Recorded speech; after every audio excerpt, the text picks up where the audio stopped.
A Rússia iniciou a guerra contra a Ucrânia com um grande arsenal de mísseis, pronta para atacar e destruir rapidamente infraestrutura inimiga. E o Kremlin tem dependido fortemente desses recursos ao longo do conflito até agora, lançando regularmente mísseis balísticos como o Iskander e Kinzhal em direção a cidades, vilarejos e posições de linha de frente ucranianas. Uma estratégia genial ucraniana foi colocada em ação, prejudicando o suprimento de mísseis do Kremlin e deixando a Rússia com menos maneiras de sequer lançá-los em primeiro lugar. Tudo começou quando os comandantes de Kiev perceberam que tinham duas opções para lidar com a ameaça dos mísseis russos. Eles podiam confiar em seus sistemas de defesa aérea, nacionais e importados de aliados, para derrubar mísseis russos a caminho dos alvos. Ou poderiam eliminar os mísseis da Rússia na fonte, destruindo estoques e sistemas de lançamento. A primeira opção seria, sem dúvida, a mais fácil das duas. Em teoria, a Ucrânia só precisaria posicionar suas defesas aéreas, deixando radares detectarem mísseis inimigos e lançadores dispararem interceptadores para destruí-los no ar, neutralizando a ameaça rapidamente. Mas há um grande problema com esse plano. Os mísseis balísticos russos estão entre os mais rápidos do mundo. O Iskander-M, por exemplo, é um míssil balístico de curto alcance, SRBM, capaz de voar a velocidades de até Mach 7, o que equivale a mais de 8.500 km por hora. Dependendo de uma combinação de sistemas de navegação inercial, INS, sistemas globais de navegação por satélite, GLONASS, e tecnologia de correspondência de contorno do terreno, esses mísseis cruzam os céus e atingem seus alvos com níveis impressionantes de precisão. E houve inúmeros casos confirmados de ataques de Iskander em território ucraniano, desde o início da guerra, quando a Rússia lançou vários mísseis Iskander através da fronteira, para dentro da Ucrânia, como parte de seu ataque inicial. Desde aqueles estágios iniciais, os Iskanders foram usados para eliminar sistemas de defesa aérea ucranianos, helicópteros e caças, além de causar sérios danos tanto à infraestrutura militar quanto civil. Embora as declarações e estatísticas oficiais da Rússia devam sempre ser vistas com ceticismo, o Ministério da Defesa do país afirmou no início de 2025 ter destruído mais de 1.400 alvos de alto valor apenas com o Iskander-EM. O Kinzhal é ainda mais rápido, um míssil balístico aerolançado com alcance de até 2.000 km ou 1.242 milhas. O Kinzhal pode, segundo relatos, atingir velocidades máximas de Mach 10 mais de 12.200 km por hora, colocando-o entre os 10 mísseis balísticos mais rápidos atualmente em operação. Assim como o Iskander, o Kinzhal foi usado com efeito devastador na Ucrânia. Há relatos de que esses mísseis destruíram uma variedade de alvos, incluindo depósitos de armas, instalações de armazenamento de combustível, fábricas de drones e infraestrutura crítica. Como esses mísseis são tão rápidos e avançados, a maioria das defesas aéreas da Ucrânia simplesmente não é capaz de interceptá-los de forma confiável e consistente. Ela precisa contar com o sistema Patriot dos Estados Unidos para tentar impedir mísseis como Kinzhal e Iskander antes de atingirem seus alvos. Infelizmente, a Ucrânia não tem sistemas suficientes desses para cobrir todo o país. Um problema ainda maior é a falta de mísseis PAC-3, que são usados pelo Patriot. Esses mísseis não estão em falta apenas na Ucrânia, mas no mundo todo, com apenas cerca de 600 a 700 sendo produzidos por ano. E a Ucrânia não é o único país que quer esses mísseis. Vários países também solicitaram mísseis PAC-3, cada um valendo mais de 3 milhões de dólares, o que dificulta para Kiev obter interceptadores suficientes para resistir aos intensos ataques aéreos da Rússia. Um relatório de março de 2026 revelou que a Ucrânia recebeu apenas cerca de 600 desses mísseis durante toda a guerra.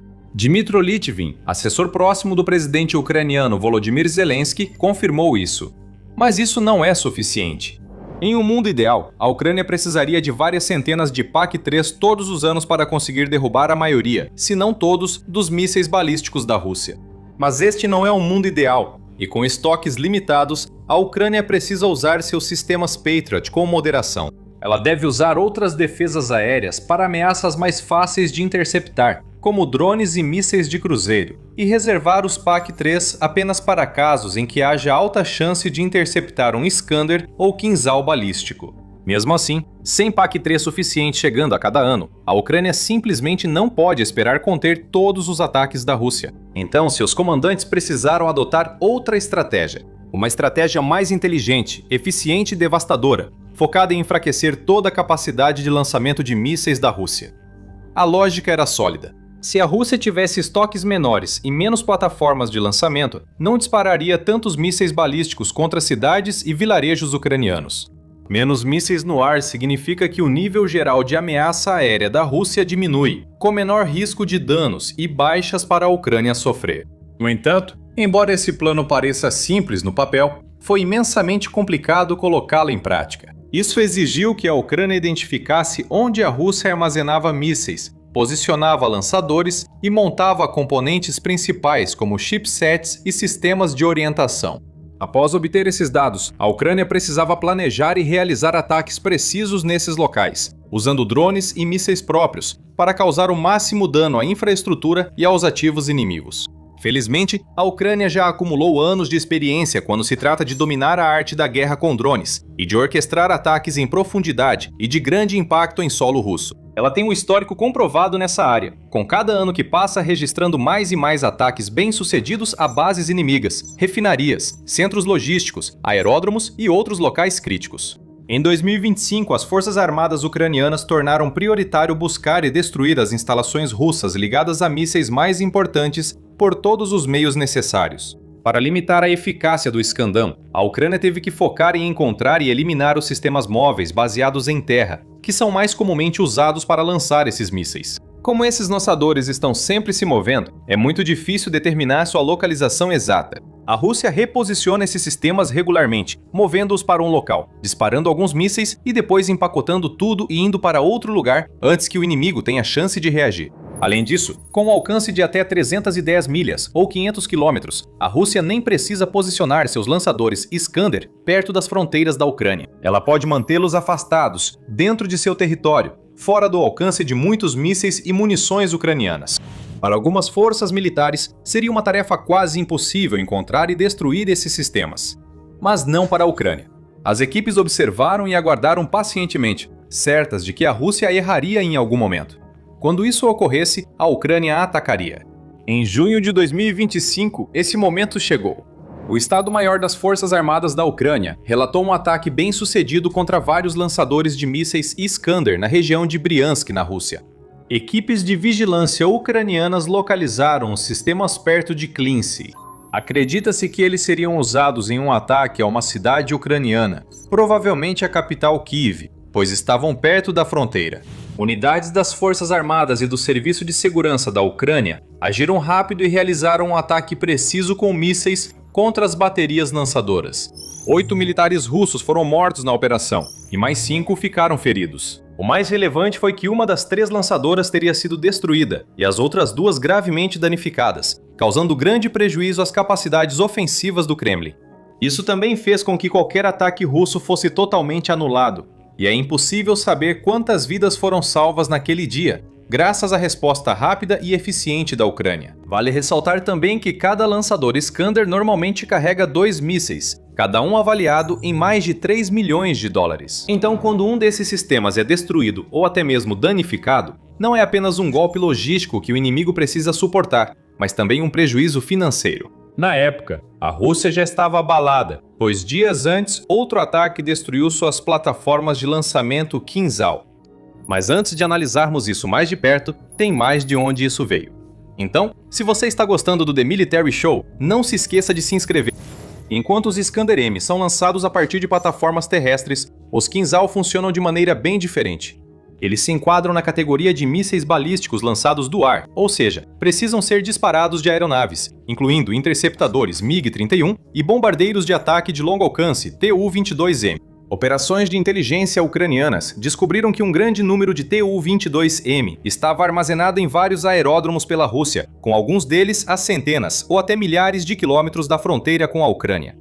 Se a Ucrânia conseguisse danificar, desativar ou destruir alguns desses bombardeiros, isso limitaria muito a capacidade do inimigo de lançar Kinzhal num futuro previsível. Uma operação tão complexa seria incrivelmente difícil de executar, exigindo meses, se não anos, de planejamento e atenção minuciosa aos menores detalhes. Um deslize poderia arruinar até o plano mais bem preparado, e a Ucrânia sabia que provavelmente teria só uma chance de fazer o ataque funcionar. As equipes de inteligência e comandantes da Ucrânia agiram como sempre nesta guerra, sem pressa ou pânico. Eles aguardaram o momento ideal, elaborando uma estratégia para aumentar as chances de sucesso. Foram mais de um ano de preparação. Mas em 1º de junho de 2025, a espera valeu a pena. A Ucrânia realizou o agora icônico ataque da Operação Teia de Aranha. Escondeu dezenas de drones em caminhões de aparência civil, que então ocuparam posições estratégicas próximas a aeródromos russos em todo o vasto país. No momento certo, enxames de drones foram liberados e atacaram 5 aeródromos simultaneamente. Nunca houve um ataque como esse antes, e mesmo os melhores exércitos do mundo teriam dificuldade para elaborar e executar um plano assim. De alguma forma, porém, a Ucrânia conseguiu, destruindo entre 7 e 11 dos bombardeiros Tu-95EM e Tu-22M3 da Rússia nesse processo. Outras aeronaves também foram danificadas, muitas de forma irreversível, e estima-se que cerca de 1/3 da frota de bombardeiros do Kremlin foi destruída naquele dia. Foi sem dúvida o maior golpe que a Rússia sofreu em toda a guerra até agora. Mas a Ucrânia não parou por aí. Assim que a Operação Teia de Aranha terminou, agentes ucranianos já buscavam seu próximo alvo, determinados a erradicar de vez a capacidade russa de ataques com mísseis. Em março de 2026, eles atacaram novamente. Desta vez, o foco não eram os estoques de mísseis ou plataformas de lançamento russas, mas uma infraestrutura crítica, a fábrica Kreminel, na região de Briansk. À primeira vista, esta fábrica de microeletrônica pode não parecer muito importante. Mas foi aqui que a Rússia produziu alguns dos componentes mais importantes de seu extenso arsenal de mísseis. Os chips e microprocessadores que alimentam mísseis balísticos como o Iskander, além dos sistemas de mísseis Pantsir, Topol e Bulava, além de alguns dos melhores complexos de defesa aérea da Rússia, como o S-300 e o S-400. A fábrica, que abriu suas portas pela primeira vez em 1958, também esteve envolvida na produção de um dos mais novos mísseis de cruzeiro da Rússia, o Asdelia-30. Com uma ogiva pesando mais de 800 quilos, ou 1.750 libras, e um alcance de até 1.500 quilômetros, ou 930 milhas, esse míssil não é brincadeira. Ele pode ser lançado a partir da aeronave Su-34, e acredita-se que a Rússia possua mais de 120 desses aviões específicos, o que poderia permitir ataques aéreos massivos contra alvos ucranianos no futuro. A Ucrânia já presenciou o poder destrutivo desse míssil. No início de março de 2026, acredita-se que um ou mais desses mísseis destruíram um prédio residencial na região de Kharkiv, matando 10 pessoas na explosão e ferindo mais de uma dúzia de outras. É bem possível que alguns dos componentes principais encontrados dentro desse míssil e de muitos outros tenham vindo da fábrica Kremlin, a segunda maior fabricante de microeletrônica de toda a Rússia. Então, a Ucrânia a destruiu. Em 10 de março, as forças armadas do país lançaram um ataque de precisão com mísseis Storm Shadow, enviados para Kiev pela França e Reino Unido, visando causar máximo dano à instalação. 7 mísseis atingiram a fábrica, destruindo o prédio central e interrompendo totalmente a produção de componentes de mísseis. Isso é tão importante porque, sem esses chips e outros elementos, a Rússia não conseguirá fabricar mais mísseis como o Iskander e o Asdelia-30 nas quantidades necessárias para sobrecarregar as defesas ucranianas. Além disso, acredita-se que pelo menos parte dos equipamentos usados na instalação veio originalmente de países como os Estados Unidos e o Japão. Parte desse equipamento tinha décadas de idade, e com Estados Unidos e Japão se recusando a negociar com a Rússia, o Kremlin enfrenta uma tarefa impossível para substituir o maquinário e reativar a fábrica. Outros locais que poderiam ajudar, como Taiwan, líder em microeletrônica, também não querem apoiar a Rússia, deixando Moscou com mais problemas e sem soluções claras. Por isso, pode levar anos para a Rússia reconstruir a instalação e recuperar sua capacidade produtiva original. Enquanto isso, talvez seja preciso recorrer a medidas drásticas, como contrabandear chips do exterior para manter o programa de mísseis ativo. Mesmo assim, terá dificuldade para fabricar mísseis como o Iskander nas quantidades que conseguia antes. Isso é uma boa notícia para a Ucrânia, que deve ter mais facilidade para planejar seus próximos passos, como novos ataques a outras fábricas, plataformas de lançamento ou estoques de munição em várias regiões da Rússia. As forças de Kiev mostraram claramente que podem atingir a Rússia a qualquer momento, em qualquer lugar. Enquanto as capacidades de ataque da Rússia enfraquecem, as da Ucrânia se fortalecem. No início da guerra, o país não era visto como grande potência militar.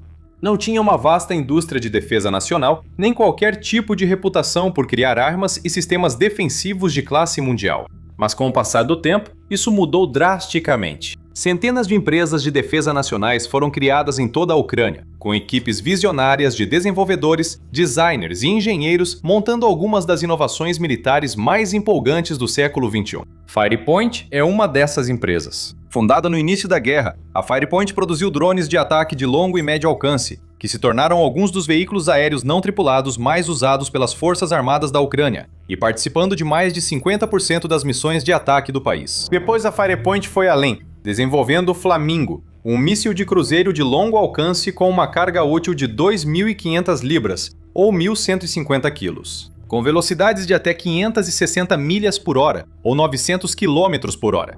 Capaz de percorrer distâncias de cerca de 1.850 milhas, ou 3.000 quilômetros, o Flamingo rapidamente se tornou uma das melhores armas à disposição da Ucrânia, usando orientação por satélite para localizar seus alvos e voando em baixa altitude para evitar detecção e interceptação enquanto se aproxima do seu destino. Em 2026, houve vários relatos confirmados de ataques com mísseis Flamingo a instalações militares russas, a muitos quilômetros da linha de frente. Os alvos incluem a fábrica de máquinas Votkins em Udmurtia, onde mísseis balísticos são montados, o campo de testes de mísseis Kapustin Yar, na região de Astrakhan, um depósito de munições Grau, na região de Volgogrado, e uma instalação do Serviço Federal de Segurança, FSB, na Crimeia ocupada. Com o Flamingo se mostrando útil e outros mísseis como Neptune e Long Neptune reforçando o arsenal ucraniano, as forças de Kiev estão, aos poucos, nivelando o jogo com a Rússia em termos de capacidade de mísseis.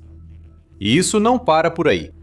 A Firepoint já está trabalhando duro em um novo míssil balístico de médio alcance, atualmente com o codinome FP-7, que pode abrir caminho para ataques ainda mais devastadores contra alvos inimigos nos próximos meses. E essa é apenas uma empresa. Em toda a Ucrânia, contratantes de defesa desenvolvem incansavelmente drones, sistemas defensivos, plataformas de mísseis e outras inovações militares para dar ao país a chance de resistir e, talvez, vencer a guerra. Enquanto isso, as Forças Armadas seguem buscando alvos e planejando próximos movimentos. Se a Ucrânia mantiver o recebimento de mísseis mais potentes e enfraquecer a capacidade da Rússia de lançar armas como Kinzhaus e Iskanders, continuará mudando o equilíbrio de poder a seu favor. E toda essa história é mais um exemplo de como a abordagem estratégica inteligente da Ucrânia nesta guerra permitiu consistentemente que o país contrariasse todas as probabilidades e tivesse um desempenho muito além das expectativas. Agora, você pode aprender sobre outro exemplo disso neste vídeo, que explora como ataques de longo alcance ucranianos podem ter acabado de cortar a última e mais crítica linha de suprimento que mantém a máquina de guerra do Kremlin funcionando. Ou, assista a este vídeo para saber mais sobre a próxima geração de drones ucranianos movidos por IA, que já estão aterrorizando os soldados russos e seus comandantes, e podem ser suficientes para mudar o rumo desta guerra de maneiras que ninguém jamais imaginou. Para mais análises, explicações e reportagens sobre a guerra Rússia-Ucrânia e outros conflitos, inscreva-se no The Military Show hoje.